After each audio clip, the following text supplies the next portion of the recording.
The day my ex-husband walked out, I thought I had lost everything. He took the love of my life and the house we'd dreamed of for years, but what he didn't know was that I was about to take something far more valuable from him. While he was busy with his new life, I quietly orchestrated the biggest payback of all. I bought his dream house out from under him. The sound of the door clicking shut echoed in the empty house, and a heavy silence settled over me. I stood frozen in the hallway, my hand still gripping the doorknob, staring at the spot where Mark had stood just moments ago. The words he'd said were still ringing in my ears. His final blow delivered with the same calculated detachment he always used when he didn't care about the consequences. "I'm leaving you, Prudence. I'm with Vanessa now. I want something new, something exciting." The nerve. I knew our marriage had been stagnant for a while, but hearing him say it out loud felt like the ground beneath me had vanished, as if everything I had built, everything I thought was secure, was suddenly meaningless to him. And just like that, my husband, my life partner of 15 years, was gone. I could barely hold back the tears as I closed the door behind me and walked into the living room, my gaze falling on the framed photographs of us, laughing together at our wedding, enjoying lazy Sunday afternoons, building our dream house, the place where we had planned to grow old together. The house. My stomach churned at the thought of it. Mark had always been obsessed with it. The perfect house, in the perfect location. He loved to talk about it, plan for it, and dream about the day we'd finally move in. And now, in an instant, he was gone, taking all those dreams with him. To make matters worse, he'd already moved in with Vanessa, the younger woman he'd left me for, in the very house we had fought so hard to make our own. The house that had once been our dream, now tainted by his betrayal. I wiped my eyes, trying to steady my breath. It wasn't just the abandonment that hurt. It was the realization that I had been left behind for someone younger, someone less complicated, someone who didn't have to deal with the reality of life with him. His sudden exit felt like a punch in the gut, the kind you never see coming. But I wasn't going to stay down. I wasn't going to let him have the last word. I'd always prided myself on my independence. In my career, I was sharp, meticulous, and calculated. I had built a successful career in risk management, something Mark had always admired about me, but now I needed to focus on something even more important, protecting myself, not just from the emotional devastation of his betrayal, but from the financial disaster he was about to cause. I had to be smart. I had to play this carefully. I couldn't let him get away with it. The house, the one place he thought was his, had to come back to me. I wasn't going to let him have it, and I wasn't going to let him think he'd won. I was far from done, and that was when I decided I was going to buy his dream house out from under him. The first few days after Mark's departure were a blur. I barely slept, my mind racing with thoughts of him and Vanessa living their new life in the house we had both worked so hard to create. I couldn't shake the image of them sitting in the living room, sipping wine by the fireplace, while I was left to pick up the pieces of my shattered world. But the more I thought about it, the more I realized something. Mark might have taken everything he wanted, but there was one thing he didn't know. I was always 3 steps ahead. I had been building a financial safety net for years, long before our marriage fell apart. It was something my father had taught me, something I had learned the hard way growing up. My parents had faced financial ruin during the 2008 crisis, and I saw firsthand how quickly everything can collapse when you aren't prepared. After their divorce, my mother often said, "Always have your own safety net." That advice had stuck with me, and it was the reason I'd kept my personal savings, investments, and retirement accounts separate from Mark's. I knew Mark. I knew how his mind worked. He was impulsive, driven by his ego and his desire for the best of everything. His idea of success was owning that house, the house that now belonged to him and Vanessa. But I also knew that, like always, he hadn't done his homework. He thought everything was secure, but I could see the cracks, and I wasn't about to let him win this time. I sat down at my desk, the cool glow of my laptop illuminating the room as I pulled up our financial accounts. I had made sure to keep track of every penny, every transaction. I wasn't just a risk management consultant, I was a meticulous planner, and I needed to act quickly. I began researching the house, gathering information on the mortgage, the ownership, and any legal details I could find. It wasn't just about buying it back, it was about making sure Mark didn't see it coming. I knew I had to move fast, but I had to be discreet. I didn't want him to know what I was doing until it was too late. Over the next few days, I reached out to a few contacts in the real estate world, asking them to dig into the details of the house. I made calls to my financial advisors and began moving funds into a separate account that would be used for the purchase. I wasn't about to let Mark take the easy way out, using his connections and his charm to walk away with everything. I was playing a different game now, one that was entirely in my favor. It wasn't just about revenge. It was about reclaiming my power, proving to myself that I wasn't the woman Mark thought I was. I wasn't the one who'd be left behind. I would have the last laugh, and it would start with that house, the house that had always been a symbol of his victory, but now it would be mine. The next week felt like a blur of calculations, decisions, and quiet conversations. Every day, I woke up with a single goal in mind: to take back what was mine. I spent hours at my desk, poring over spreadsheets, drafting emails, and getting advice from people I trusted.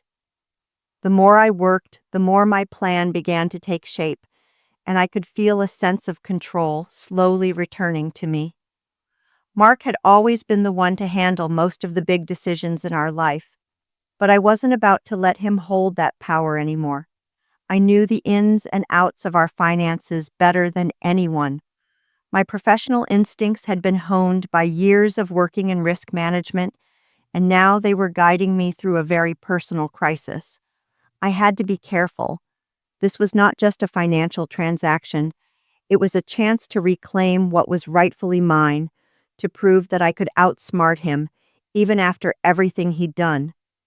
I reached out to a few trusted professionals who could help me execute my plan.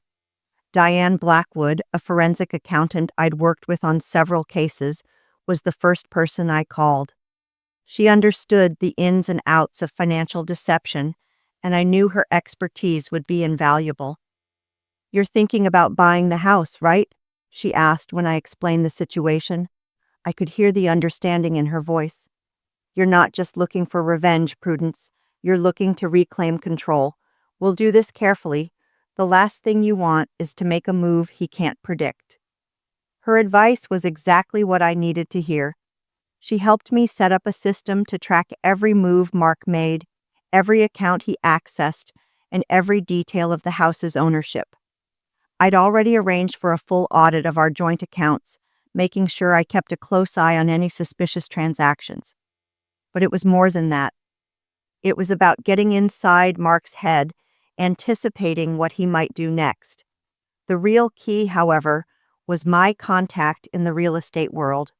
After a few phone calls and some delicate negotiations, I managed to get my hands on all the necessary documents regarding the house, everything from the mortgage details to the title of ownership. It wasn't just about buying the house, it was about ensuring that Mark wouldn't be able to use his charm and connections to walk away with it unscathed. I kept my movements quiet, making sure Mark was oblivious to everything. I didn't want him to sense that anything was off, not yet. At night, after he'd left for work, I would spend hours on the phone, arranging meetings, setting up bank accounts, and reviewing every document. The more I learned, the more my resolve strengthened. Mark might think he had everything figured out, but he hadn't seen me coming. And then, just as I was finalizing everything, the phone call I had been waiting for came. Diane had some news. The mortgage company's given me the green light. The house is about to go up for sale. If you're serious, now's your chance." The opportunity was within reach, and I couldn't waste any time. Mark had made his move, but now it was my turn. The moment I hung up with Diane, I felt a surge of adrenaline. Everything was falling into place. I'd spent days carefully preparing, and now I was on the cusp of reclaiming control. I had never been one to make impulsive decisions, but the weight of this moment demanded action. Mark had never believed in my ability to act quickly. He always thought of me as someone who analyzed too much, someone who needed time to plan. Well, I'd shown him how wrong he was. I sat at my desk and transferred the funds to a new account I had set up. The amount was substantial, more than I'd ever transferred in one go, but it was nothing compared to the value of the house I was about to take from him. My heart pounded in my chest as I reviewed the real estate documents again. I wanted to be sure there could be no mistakes. This house, which had once symbolized our future together, was about to become the symbol of my triumph over everything he had taken from me. I picked up the phone and dialed the real estate agent I had been speaking to for days. Her voice was calm, professional. "We're ready," she said. "The paperwork's in order.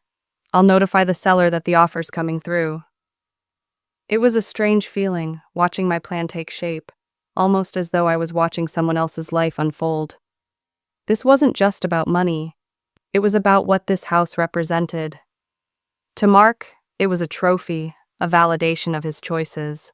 But for me, it was something entirely different. It was my statement that I wouldn't be pushed aside, that I was stronger than his betrayal, and that my life wasn't defined by what he had done to me. As the transaction began to take shape, I kept my emotions in check. There was no room for sentimentality now. I had long since stopped being the woman who cried over the end of my marriage. I was someone else now, a woman in control, and I wasn't about to let Mark think he could walk away with everything. The days dragged on as the paperwork went through, but I didn't let my guard down. I knew Mark would likely be too busy enjoying his new life to notice anything for a while, but that didn't mean I was going to rush things. No, I had to be patient. This moment had to be timed perfectly. After all, it wasn't just the house I was buying, it was my freedom. Then, as if fate was giving me a little extra push, I received another call, this time from my lawyer, Jonathan. "The house is nearly in your hands, Prudence," he said, "but you need to be prepared. Mark will not take kindly to this. He thinks he has won. He won't go down without a fight." His words sent a chill down my spine. Jonathan was right. Mark wasn't someone who lost gracefully. But I wasn't afraid. I had prepared for this moment for years. Every move I made, every decision, had led me to this point.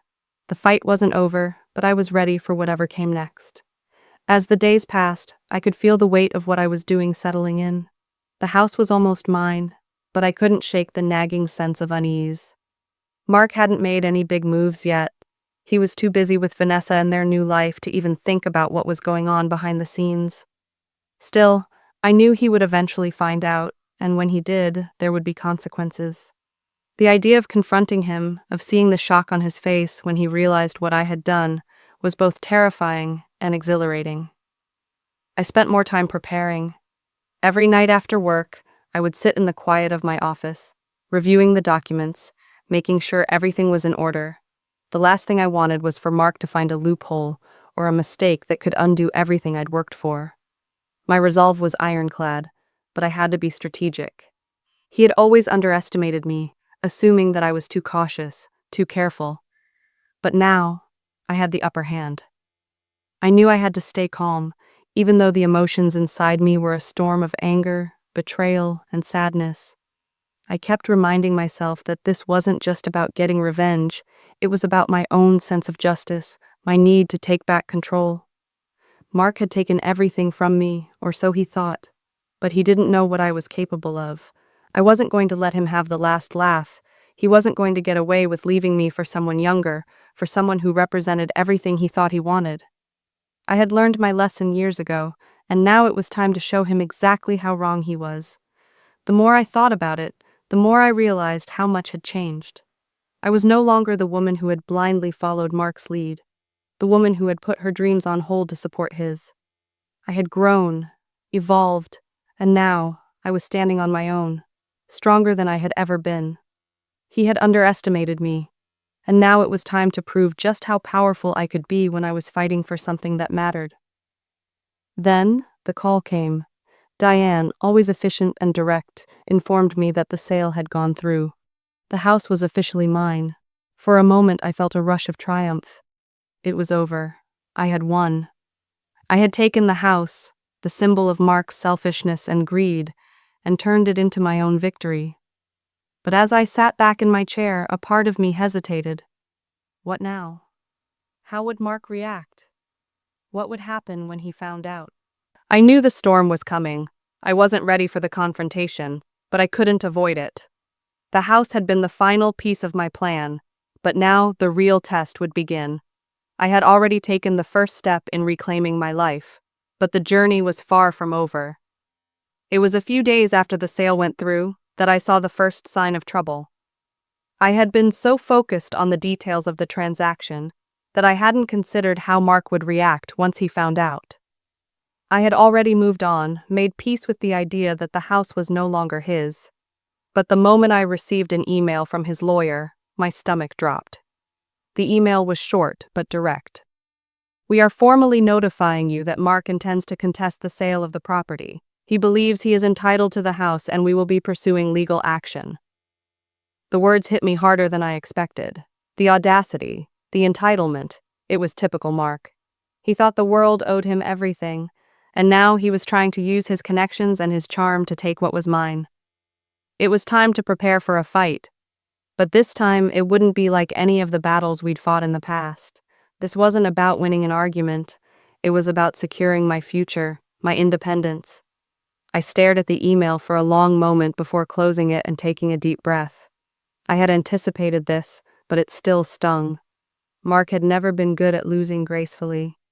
He had always been the one to manipulate situations in his favor, to find a way to come out on top, no matter the cost.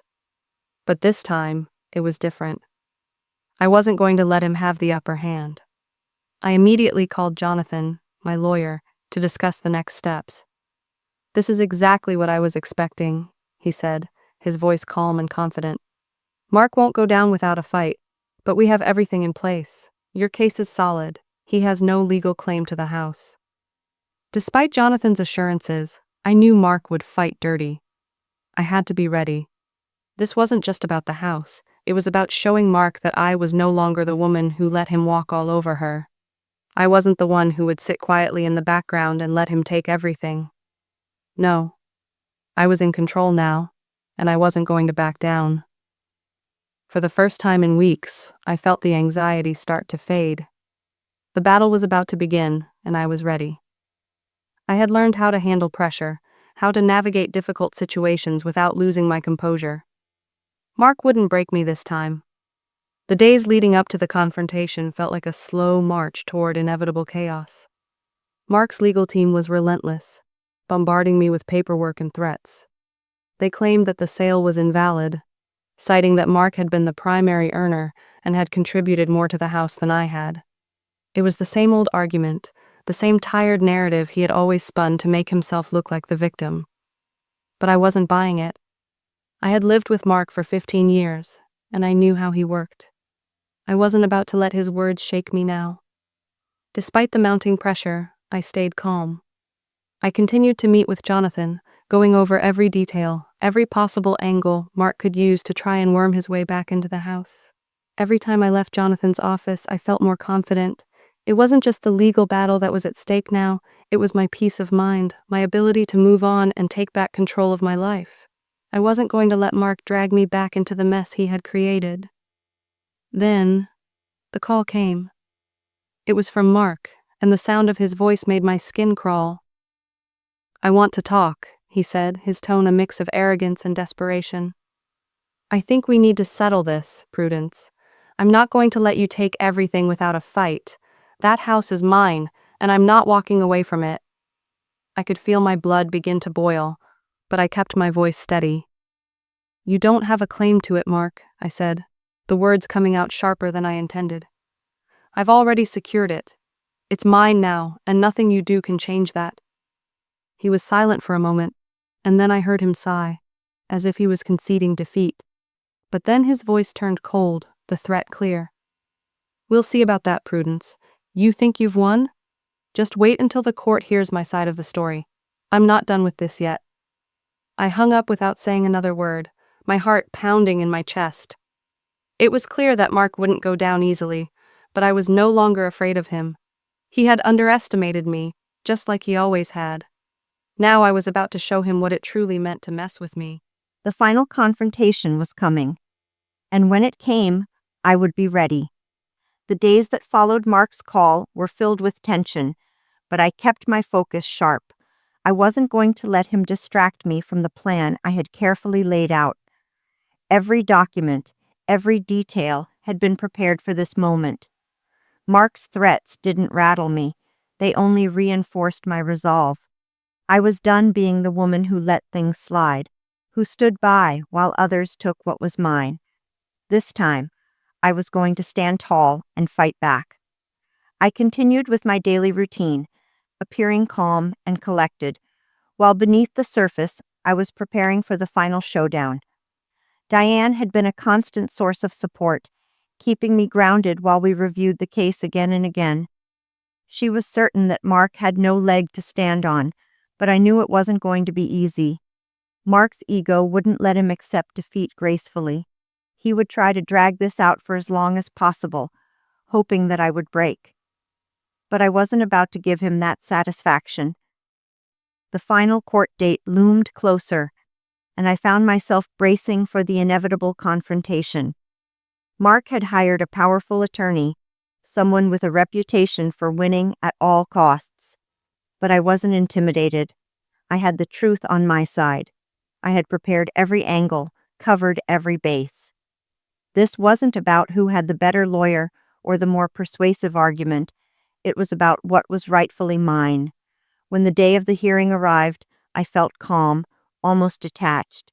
This was the end of a chapter, and no matter what happened, I knew I was going to walk out of that courtroom with my head held high. I had already won, even before the judge spoke.